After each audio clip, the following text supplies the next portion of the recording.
Military losses of Ukraine. Once again, we can divide the sources of information into 4 groups. Official Ukrainian data. On February 25, 2024, Volodymyr Zelensky stated that 31,000 Ukrainians had died in the war.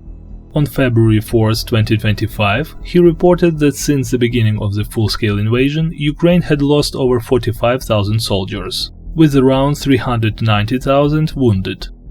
Data from Russia. On February 27, 2024, Russian Defense Minister Sergei Shoigu claimed that UAF losses amounted to 444,000 killed and wounded. Russian opposition figure, lawyer, politician and blogger Mark Fagin has repeatedly stated that due to a lack of imagination, the Russian authorities love to accuse others of what they are guilty of themselves.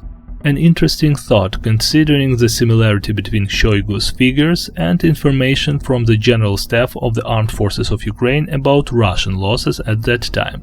Regarding equipment, if we sum up the data from the Russian Ministry of Defense, Russia has already destroyed more HIMARS systems that were ever provided to Ukraine, and more aircraft than Ukraine had, including those received from allies combined. Often, Russian forces claim to have destroyed on the battlefield weapons that had only been announced for delivery to Ukraine. This is once again propaganda. And while Ukrainian propaganda generally doesn't go beyond the theoretically possible, Russia sees no need to limit itself with such trivialities as logic. Intelligence from Western countries. Since these nations are Ukraine's partners, they do not officially disclose information about its losses. In early 2023, Reuters published a report allegedly based on classified US intelligence data. However, even if this information was accurate at that time, it is now outdated and irrelevant. Independent research. There are resources that track Ukrainian losses based on public death reports, local government announcements, Ukrainian media, social media posts from relatives, memorials on the fallen, etc. According to this data, the number of deaths has exceeded 68,000.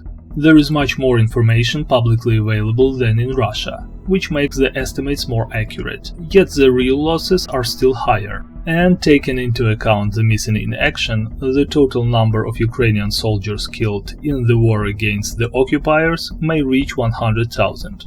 Obviously, Ukraine has suffered significantly fewer fatalities than Russia. This is because Russia is primarily on the offensive and thus suffers heavier losses. Additionally, Russia's tactic of capturing territory at any cost leads to extreme casualties. As a result, the ratio of losses to territorial gains for the Russian army is absurd. No other military in the world would fight this way. The percentage of wounded among Ukraine's casualties is much higher. This is because more wounded soldiers survive. First and foremost, this is due to the fact that the Ukrainian army is fighting on its own land, meaning there are significantly more opportunities for timely evacuation from the battlefield and access to high-quality medical care. Additionally, the use of modern body armor, helmets and other protective gear reduces the lethality of injuries. Finally, Russia's extensive use of prisoners, national minorities, and residents of occupied territories hardly contributes to their motivation to help wounded comrades. Regarding military equipment losses, we turn again to Oryx. However, it is worth noting that despite the losses and the scale of war, the Ukrainian army now has more of many types of weapons than before the start of the full-scale invasion. In addition, new modern types of weapons have appeared.